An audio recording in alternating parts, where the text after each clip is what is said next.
Welcome to Tuesdays with MARV, the Medford Arts Resource Vehicle. I'm Sarah Beardslee, co-president of Mackey. MARV is an arts center on wheels, bringing supplies and inspiration to local neighborhoods. In this time of physical distancing, MARV is staying home too, but we want to continue to bring arts programming to Medford and beyond with a series of creative events featuring local artists and their work. We want to thank our funders, including the Medford Arts Council, Alive Medford, the Massachusetts Cultural Council, and members of the Medford Arts Center, Inc. If you are an artist who would like to share your work as part of this series, please email us so we can send you our application form. Thank you for coming and enjoy your time with MARV.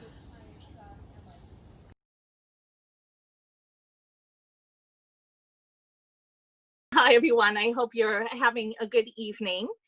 I'm going to be teaching how to make tin can earrings. And here are a pair of the earrings. Hold it back. These are the ones that were in the picture. So you're going to need all sorts of different supplies to make these. First off, you need a soda can. So what I do with a soda can is I just take a basic pair of scissors. I cut off the top of the soda can and the bottom. And then you're left with this. We're left with the can. So usually it's rolled up a bit, of course, because you've just cut it apart. So what I do is once it's full like this, I usually cut where like the barcode is so that you're going to get the most of the different patterns and colors for your earrings. So, but then once I do that, it's usually still kind of curled up. So what I do is I roll it the opposite way, and then I may do it the other way as well, just until it lays somewhat flat. Doesn't have to be completely flat, but you do want somewhat flat. So besides your soda can, and this is a super wave recycling, you're going to need quite a few other pieces. You're going to need a hole punch. This is a special punch with shapes. I get these from like Michael's. You can also find them like at Joann's or other craft stores. The really neat things about these, and I love the flower one, and you'll see why, because to do like with snowflakes are really great. You could do it with any other shape too and experiment with them. What I love about these is if you flip on the back, the punch, yes, that's nice, Susan. Very nice. So they're great because when you punch it, you can, first off, I will show you can actually see what you're punching from the other side. But once you punch something, you can lift this up and it falls out, which is great. You're going to need a cork board. This is for, I will show you, for punching holes into your tin once your shape is punched out, plus to hammer on. So you're going to need a jewelry hammer. Just a sec. Suppose you don't have a cork board. Maybe somebody doesn't. Is there something we can substitute? You could use a piece of wood. You want something that's not just like your basic table, because you're going to be poking and hammering on it. So you want something that's going to take some pounding on it. So yeah. These cork boards, by the way, you can get these at craft stores too. They're really not expensive. They usually come 3 to 4 in a pack. And you can use them for other crafts too. You'll need a hammer. This is a jewelry hammer. You can use a regular household hammer if you don't have a jewelry hammer and you don't want to get one, although they're not expensive. But if you use a household hammer, you have to go extra, extra light because they're a lot more powerful than a jewelry hammer, and you don't want to do your pieces in, because they are going to be somewhat delicate. You're going to need a hole punch of some kind to poke a hole in the middle of your punches. So you could use, this is a jewelry awl, which you can use to poke in the middle. Some people have used hole punches, although those are usually too big. You want it to be a small hole. It doesn't need to be so big. I have this really neat hole punch tool that I also found this at Michael's. So, and it punches a really nice small hole. You can see the little hole. It's not big. You'll need some kind of wire snippers. These are, again, jewelry snippers. You can use more, you know, if you have any other kind of snippers that you have just in your general toolbox, you can use them. Just be careful because they're definitely more heavy duty, and what we're going to be making is a lot more delicate. And then you're going to need some round nose pliers, which is what these are. These are my favorite small ones. They're really small. Generally, you can get, like, I'll show you my bigger ones. The average ones usually you find are like this. I like the small ones, but I have small hands. I find I get better grip and manipulation with these. Sarah, can you explain what makes it a round nose? How somebody can tell the difference? Absolutely. So I'm going to show you on the bigger ones just because it's more easy to see. So I'm going to hold this up. Do you see how this is all rounded here? That's what makes them round nose. So there's other pliers you can get, like flat nose. These are more of like they're a flat. Into the middle. Good. They're more of a flat top. So, and you use these for different things, but you can use these also. They don't have to be round nose, but I find the round nose for what we're going to be doing is a lot easier. You will need ear wires. Don't know if you can see, I've got 2 pairs of ear wires here. You're going to need head pins. And these are basically a piece of wire with an end on the top. Like a tiny nail. Yeah, like a tiny nail. And you want these to be about 2 inches long at least to make these earrings. Unless you can have them smaller too, but then your earrings will be shorter. And then you're going to want size 6 seed beads, which is what these are. And the size 6s means that can fit 6 of these beads in an inch. You can use smaller seed beads if you want. You can use bigger if you want. Just realize that your earrings will just turn out a little bit differently, and that's fine. Also, some people I've taught these classes before too, and some people like to, instead of making earrings, will turn one of these little dangles here into pendants. And some people will do like several pendants together, like, you know, together. So instead of earrings, I'll do several. A class that I taught, I guess it was last summer, I was just thinking about last summer or fall, wound up doing like 3 of those, making a really nice little necklace. Okay, so let's get started.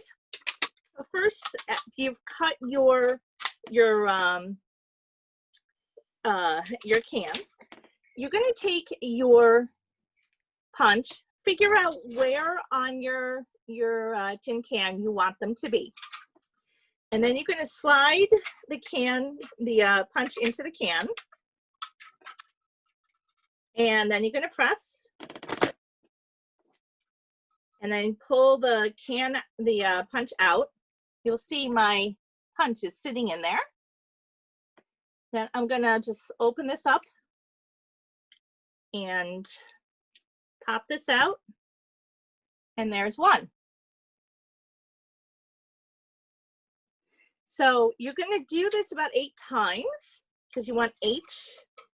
So I'm going to show you another way of doing this. If you're not sure where you want, where the pattern is on here, you can also flip your tin can over so you see the silver side and put your punch on it. You can actually see the color through the punch, and that way you can figure out exactly what color you want to use. For me, I'm going to do it straight. I'm going to just punch takes a lot of effort. It does, but it's fun. I mean, I mean, getting it punched. getting it punched, yeah. Although sometimes I found sometimes these punches after a while, after using them a lot, may stick, and then you have to kind of like wiggle them out of the, you have to wiggle them out of the tin.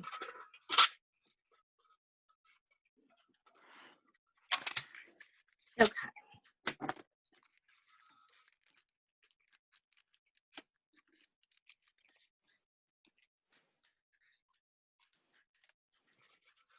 I'm halfway there.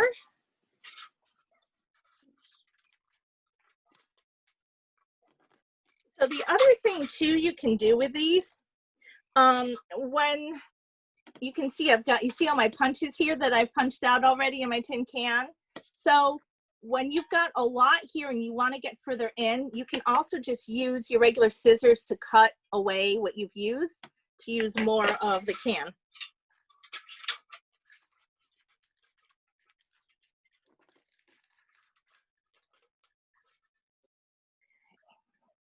Got 6, I've got 2 more.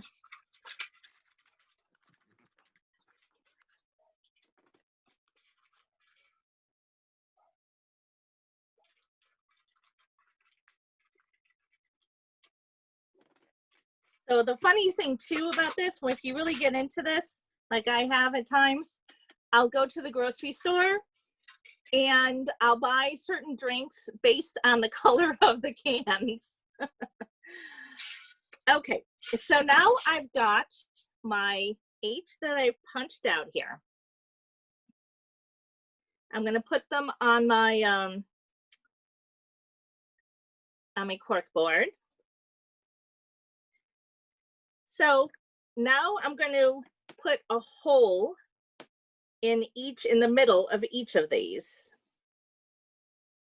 So I could use my my awl here, my Julie awl, but I find it's much easier to use my 1-hole punch.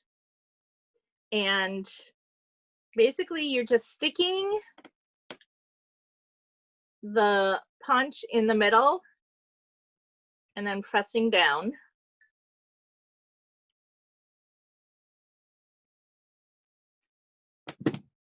And then you've got a hole. I don't know if you can see, there's a hole in the middle of my flower now. So I'm going to do that on all 8 of these.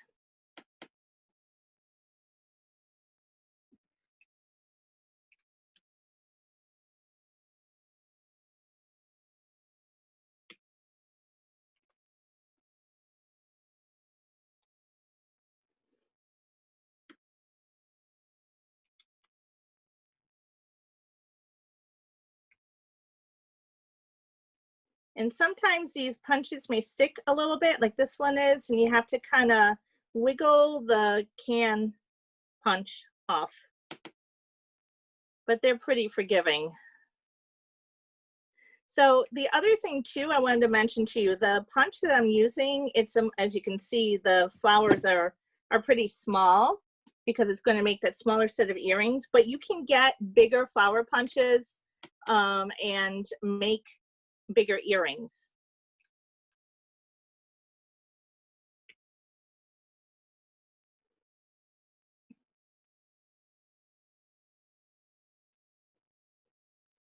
Almost done here. 3 more to go.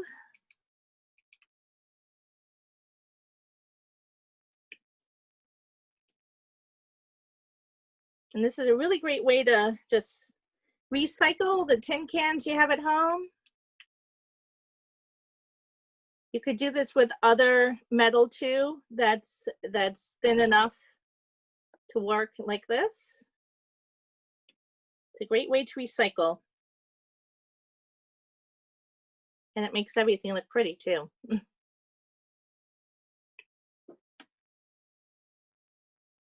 Okay, so I've got my 8th one cut here with a hole in the middle. So now I'm going to take my hammer and there's two sides to the hammer here.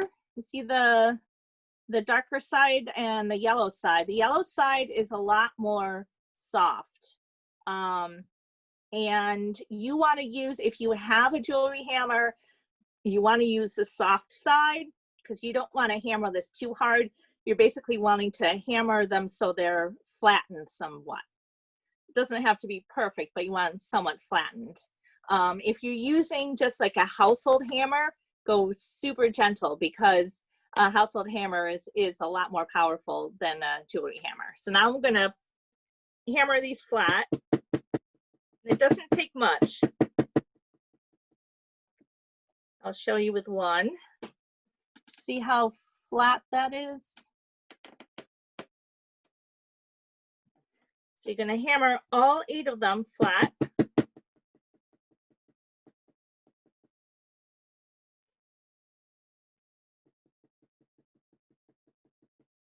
And it won't take much.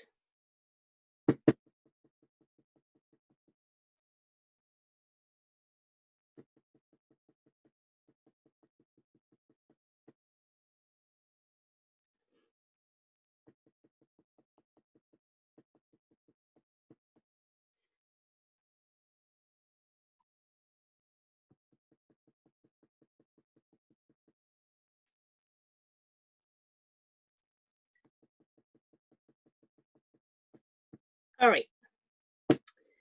I've got them all hammered here now. So now I'm going to transfer these onto my beading mat and get rid of my cork board. And I will move the beading mat over so you can see. Okay. All right. I'm gonna, hopefully you can see this well enough. I'm gonna, I can put this, no, that's too bright. All right, can everyone see all right? Tell me if you can see okay. Say yes, yes, okay, good, good, good. Okay, so now what you're gonna do is with your seed beads, you want 18 seed beads. So if you haven't picked them out yet, you want to. I've picked out 18 yellow ones to go with my yellow can. So what you're going to do is you're going to take your head pin and you're going to have the flat part down so that you can basically string things onto the head pin. So now what I'm going to do is I'm going to put, Sarah? Yeah? You said you want the flat part down. Does that mean the part with the head on it? So it won't run off the end, right? Correct. Okay. Correct. See. Correct. Yes. And actually, before I do that, I'm going to take each flower here, and each, as you know, each of them has a petal. What you're going to do is you're going to take your round nose pliers. I'm going to put this up close so you can see as good as possible here. You're going to take your round nose pliers and move your petal down. So it looks like that. Can you see? We can get a little closer, like that. And you're going to do that all the way around for each flower. I'll show you there. I've got 3 petals down now.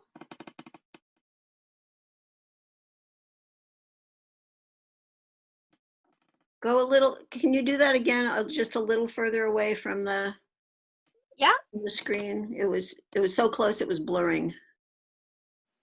How's that? And lower down so that it's not against your hair. How's that? Easier to see, yeah. Okay.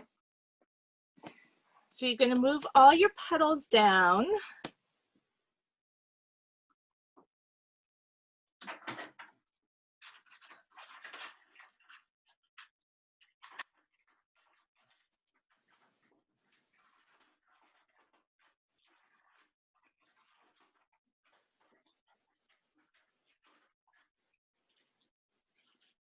Okay, so I'm going to hold this in front of you.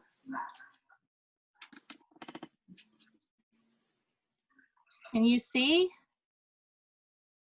Okay, I'm going to move this a little closer. I'm going to move this because it's easier to see this way. Okay. So I'm going to show you another one here.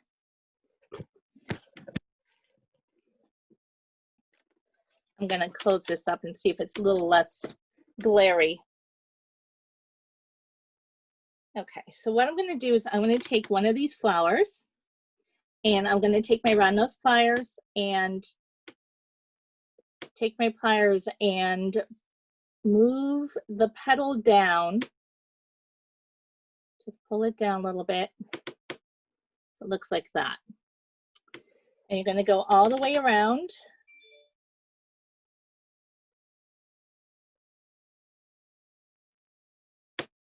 I'm going to do 2 more here so you can see.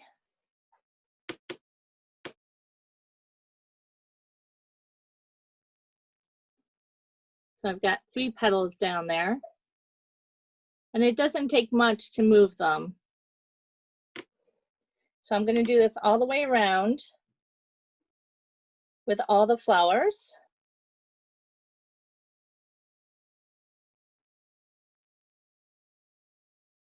And the tin's pretty thin, so it's very easy to move these around.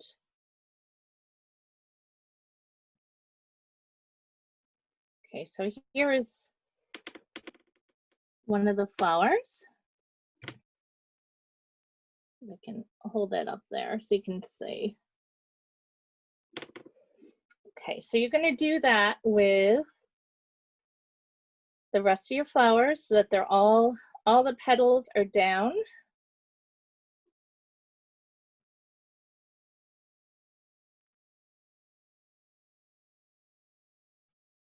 I'm going to just go vertical again here.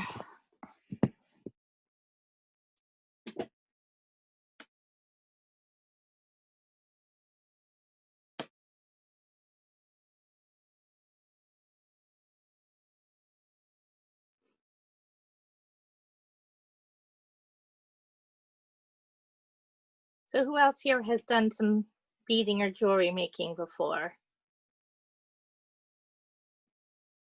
Feel free to unmute yourself and speak up.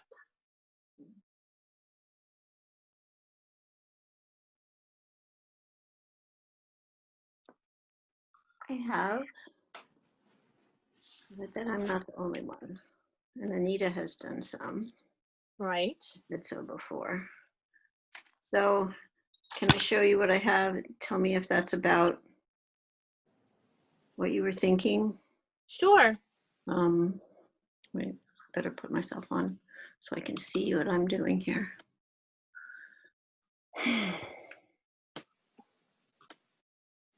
Okay. Where am I? There I am. Yeah, that looks good. That's good, Susan. Okay.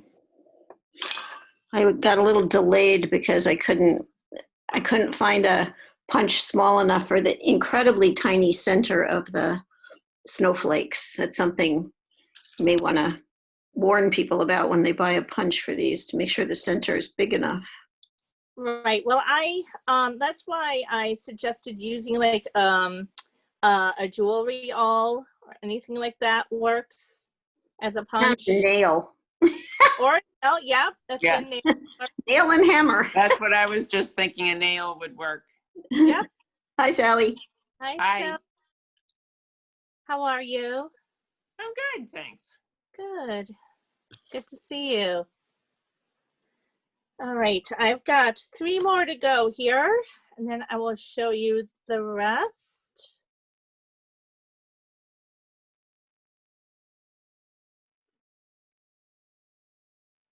So yeah, so you can do this with flowers. Snowflakes are good. You could really do this with about any shape that has multiple parts to it, like leaves that might have multiples. Yeah.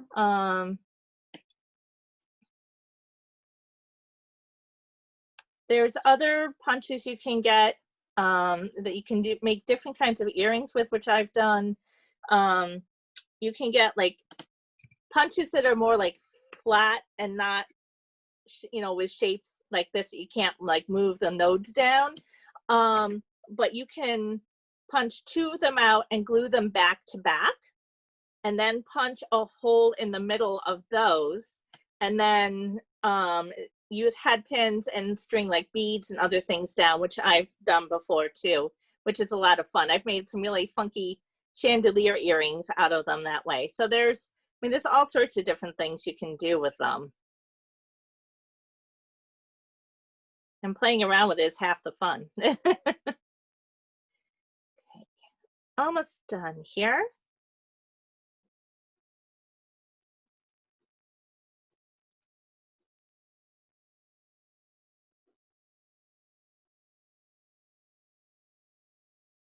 I actually have another project that I'm going to be working on. That's with it's a brooch and using green for like for leaves. So I had to go to the store and get ginger ale, like Canada Dry ginger ale, you know, something with a green can on it. So the things you do for art. All right, down to my last two petals here. Okay, now what I'm going to do is I'm going to take one of these head pins and I'm going to take the flat side here down. Then I'm going to take one of the my seed beads and put it in the head pin, and it's going to go down to the bottom of the head pin there. Then you're going to slide one of your flowers that has the hole punched in it. Which direction? Whichever direction you want. So I like to use it with the petals down, pointing down. So you could, so here, let me show you on the earrings that I've made up already. So do you see how the petals are facing down? Mm-hmm. You could do it the other way too, but I prefer it with the petals facing down. Okay, so now I have, there's a seed bead there and one of the flowers. So I'm going to do another seed bead, and I'm going to keep, and another flower, and I'm going to keep repeating the pattern until I have 4 of these flowers on. So it's seed bead, flower, seed bead, flower. Actually 2 flowers, excuse me. So it's 1 seed bead, 2 flowers in between, sorry. 1 seed bead, a flower, 2 seed beads.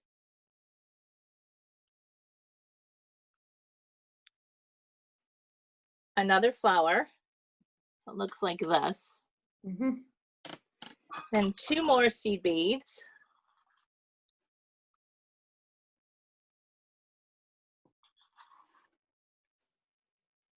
And another flower. If you wanted them really tight, I suppose you could use 1 seed bead. You could, although I find that if you use 1 seed bead, it's they're like almost on top of each other. Mm-hmm. It looks nicer with the 2 and then a flower. All right, so I am getting here. Okay, I've got my 4th flower on. So what I'm going to do is I'm going to put 1 more seed bead at the top. So this is what I have now.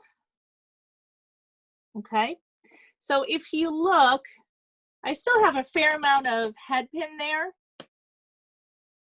So that's really more than I need. So what I'm going to do is I'm going to take my clippers and I'm going to show you my little trick.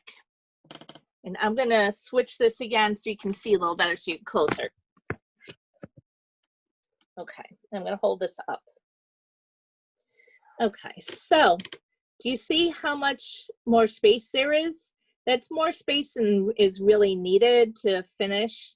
So what I'm going to do is I'm going to snip the top off of here, not all the way. I want enough so that I'm going to make a loop here for the ear wires. So what I do, I'll show you my trick. Everyone does things differently, but I usually put my forefinger here on the top of my bead, last bead that's here, and then I snip just above it, just where my finger is there, and that's usually enough space for me to go and manipulate the head pin wire to make a loop. Do you see what I'm doing? You're off to the very far right of the screen. If you could be in the middle, that would be good. How's that? Excellent. Okay, so I'm going to snip right up here. I'm going to move this away just so I can see what I'm doing. Okay, so now I've snipped a bit. Now what I'm going to do is I'm going to take my round nose pliers and I'm going to take the very end of this wire here, the head pin, and I'm going to turn it about 45 degrees, like that. And then what I'm going to do, some people like to close their loop completely and then put their ear wires on. I'm going to make it, I'm going to cheat a little bit because I find, well, that's just one extra step. I don't need to do all of that because these ear wires have a loop in them already made. So what I do is once I've got my 45-degree or so angled part on the earring, I slide my ear wire on. So now it's, the ear wire is going to be dangling there. And then I'm going to take the rest of my, round nose pliers again and move my ear wire back. Then I'm going to continue to close this loop here. Can you see? I'm trying to do it so that there's light.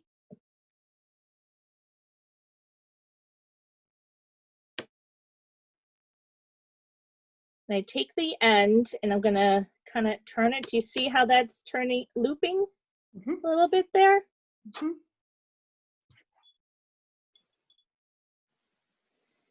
And you're gonna just manipulate the wire there enough so that it closes. And let me put my pliers down here. And you have your first one. One earring done. Can you do one more head pin to wire? So Absolutely. we can see how that goes again. Absolutely. Okay, so here's my head pin. And the flat part is right there.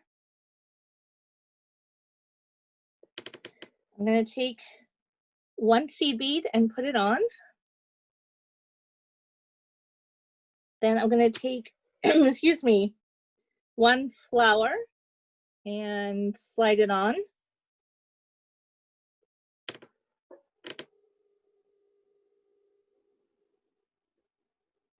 There we go. And I'm going to take two seed beads and slide them on.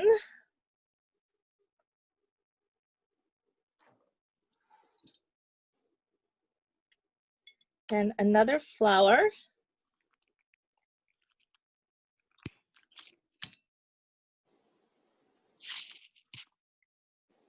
And two more seed beads.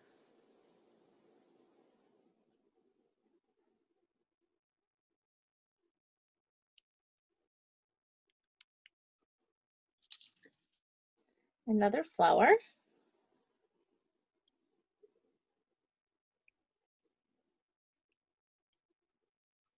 Two more seed beads.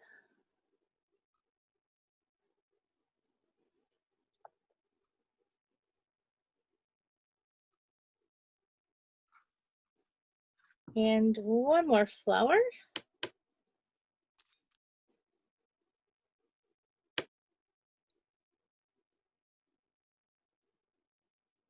Except that one, I did a really bad job of punching.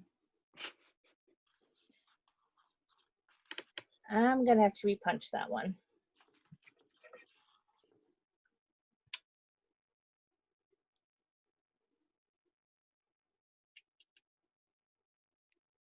Where am I? Nope, I need a new flower. That happens sometimes.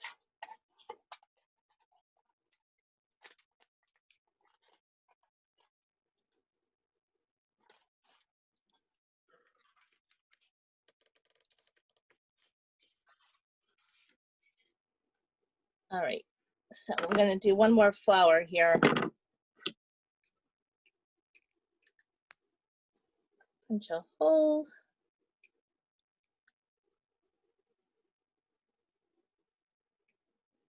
I'm foregoing stamping this just for the sake so you can see everything. Although it's pretty flat, I'm gonna.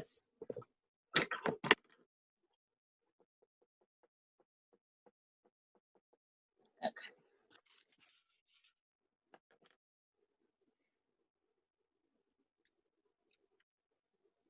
And that happens sometimes. Sometimes my holes get a little wonky.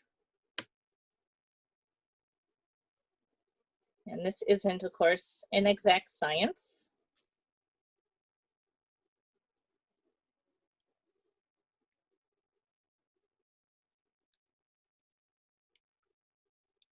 So then these make really great, like if you're looking for inexpensive but fun and unusual holiday gifts. Okay, so I've got my other flower, my fourth flower here. I'm gonna put that on the top.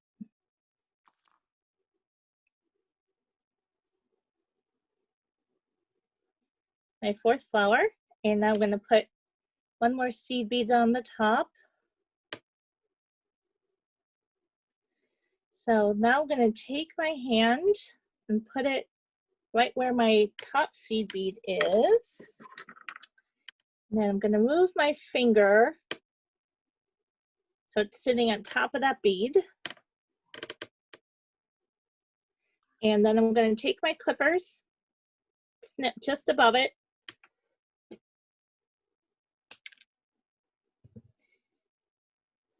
So now it's snipped.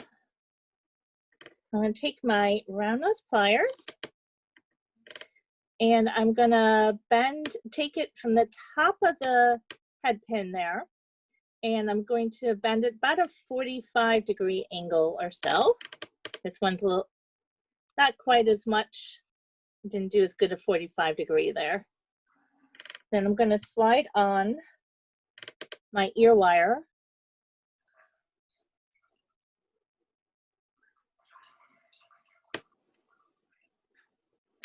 And then I'm going to continue on with my pliers. Here, I'll move over here. Can you see all right?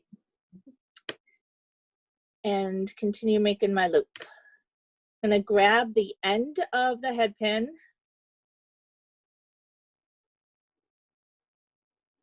And just continue closing up that loop at the top of the top bead.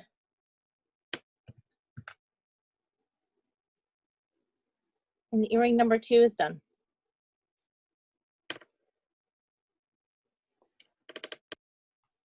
That's basically it.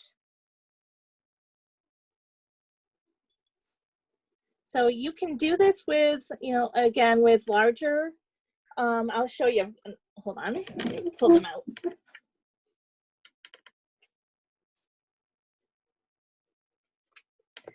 So here's a pair that I did with larger flowers.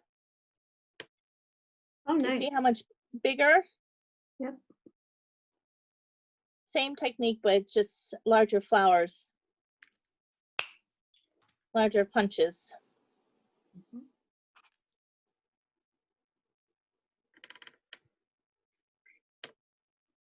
Did anyone have any questions? Yes. Go ahead. My question is, I can never get the, put this in the middle so you can see maybe. Can you see that? Hold it up a little bit higher. There you go. Yeah. So I can never get this to lock properly when The loop. yeah. How do you, can you give us some tips on that? Yes. So hold on. I'm gonna grab some head pins. I'll give you a looping lesson. We'll be loopy. Together. Yay. Let me just grab some head pins here. Okay, I'm gonna grab a dark one here just because it's easier to see. Okay. All right, so just pretend there are beads on here, okay? So the way you make a loop, again, you take the top of the head pin with your pliers, make about a 45-degree angle or so, okay? And it also depends too on the gauge of your head pin, of how easy or how hard it'll be to maneuver them. Got it. So if you have a thinner gauge, it'll be much easier to manipulate. These are kind of, the ones I have in my hand are mid-range. These are probably about 22, 24. So they're easy enough to manipulate, but not flimsy that they'll break on me easily. So then what you're going to do is you're going to take I'm going to see if I can do this sideways. Not easy to do. You're going to grab the top, as close to the top of your head pin as you can, and you're going to manipulate it. I'm going to turn it this way. Okay, I moved it a little bit more. Try and turn this here so you see it. Okay, so you're basically gradually moving it down so that you form a loop. Got it. So I've moved it a little bit further still.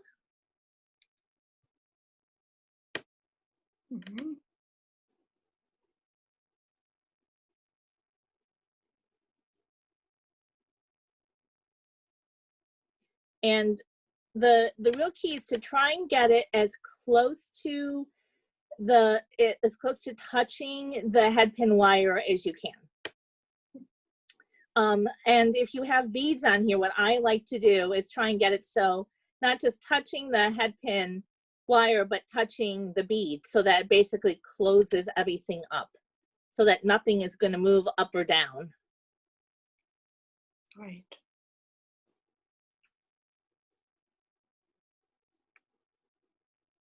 All right, can you see, Susan? I'm going to show you. I'm going to try and close this further here. Yep. It's almost closed now. Yep. So that was really helpful. I got it to go like that. Is that good? Good, yeah. That's good. Because I always end up with something that looks really wonky. Where's the one I started with? But here's see how wonky that looks? Yeah, it takes practice. It really Especially does. when there's very delicate tin below it. Yeah, but it takes practice. Even without that, it takes practice to get a good loop. Yeah. So I can show you a little tool too that you can use. Not for this, but for instance, if you're going to be making lots of loops, like for instance, so here, I'm going to take my necklace off. This will be a good example. Okay, so this necklace I'm wearing, I'm just going to take one end off here so you can see a little better. So it has a lot of beads on it that are in loops. you see that? It's like a single loop in here. Mhm. Actually, these are wrap loops, but there's some that are like single loops. You're too Okay. close. Too close. Sorry, Can't see. See one loop, yeah. there's a loop. Yeah, so I mean, all of these, almost all of these beads on here are on head pins Mm, and with a loop. got it. Okay, so I'm going to show you a tool that came out a couple of years ago now, and it is awesome. So this is called a one-step looper. And it's good for doing things like for the necklace I showed you. It's not good for the earrings because, although you could do the earrings if you wanted to. So let me show you. I'm going to get another, actually I'm going to clip off the top of this head pin and I'm going to show you. Okay. So this is a really cool tool. There's this pin right in here. I don't know if you can see, there's a pin in here that you slide your head pin into on one end, and then there's a hole here. You may not be able to see it. There's a hole here at the end. I'm going to slide this through. I'm going to just pretend, you know, you can pretend there are beads here, but so it's in there like that. And hold on, I need to stick a bead on here or it's going to give me grief. I'm going to stick a couple beads on.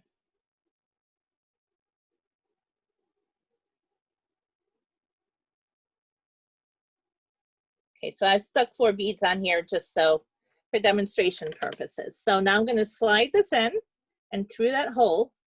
Then I'm going to press both ends and it's going to create a loop for me. It's like magic.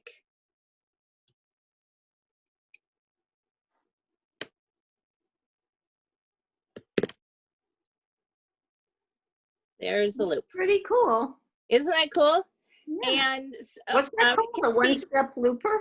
One-step looper. So you can see there's still, the hole is still open, loop is still open a little bit. But then what I do is I'll just take my round nose pliers and just close it up. So the one I have,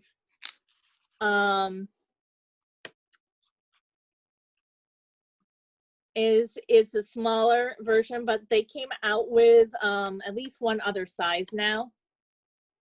But usually this is good enough. Yeah, it's called the one-step looper. It's a very handy tool if you're going to be doing a lot of loops. So, and if you need them to be even all the time. There's nothing wrong with learning them by hand though, too. I mean, because it works. Very good.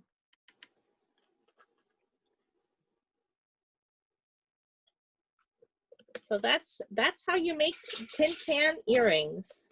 So I will show you something really cool too. If you really like doing that kind of thing, I'm going to show you a book, which is how I found out about how to do all of these. Would you like to see my book? Colorful aluminum jewelry. Well, truth in advertising. Yes.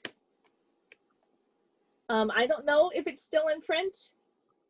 Hopefully it is. I mean, it's not that old. I've had this for quite a few years now, but they have all sorts of really funky things in here.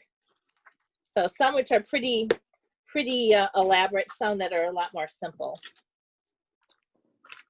So. Thank you, Sarah. This was good. Oh, you're welcome. I'm glad you enjoyed it. Does anyone else have any other questions?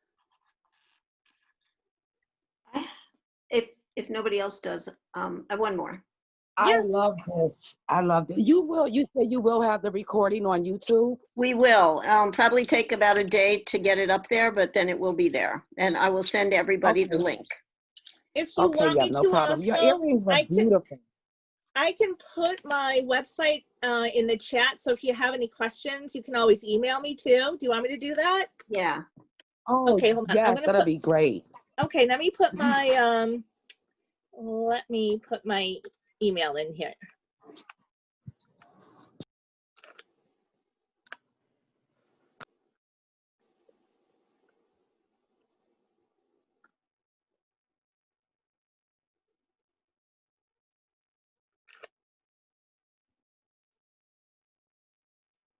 Okay, there's my email. So yeah, if you have any questions or if you start doing this and you get stuck, you know, I'm happy to help. Or if you have any other bead making questions, jewelry making questions, I'm happy to help. So great. So my question was, you showed us that necklace where you had a bunch of things on head pins, which is a cool idea. Yeah.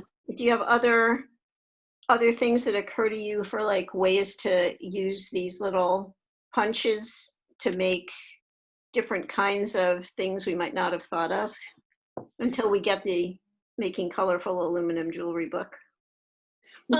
So there you can also use the punches as for charms. So instead of using even the head pins, you could just punch, do the punch and then put a hole in the middle. Or if you have a punch that's not a flower, or isn't as delicate looking at the edge, you could open up some jump rings and put them on like a charm bracelet, make like a little charm bracelet out of them. You could even do it, so I'm gonna put my necklace on just for an idea. Pretend that this is chain. If you had like chain on, like a, you know, chain, you could put them as charms, like on a chain necklace, you know, and put them as charms that way, all the way up. You could switch them around, change the colors. There's all sorts of different things you could do with them. They're fun. Sky's the limit. Yeah. You Very could fun. even put them like on a, if you don't have, like here's, let me show you my, I have these bookmark bases. So if you don't have one of these, you could also use like a, even like a stick or chopstick or something, cut them in half, and then put like, wrap a little bit of wire on one end, put a loop on with a head pin, a jump ring, and then you could make a bookmark. You could do a bookmark with them too. It's all sorts of different things you could do. You could put them on a keychain. If you have, you know, get like a little key ring, just a plain blanks, and put them on a keychain.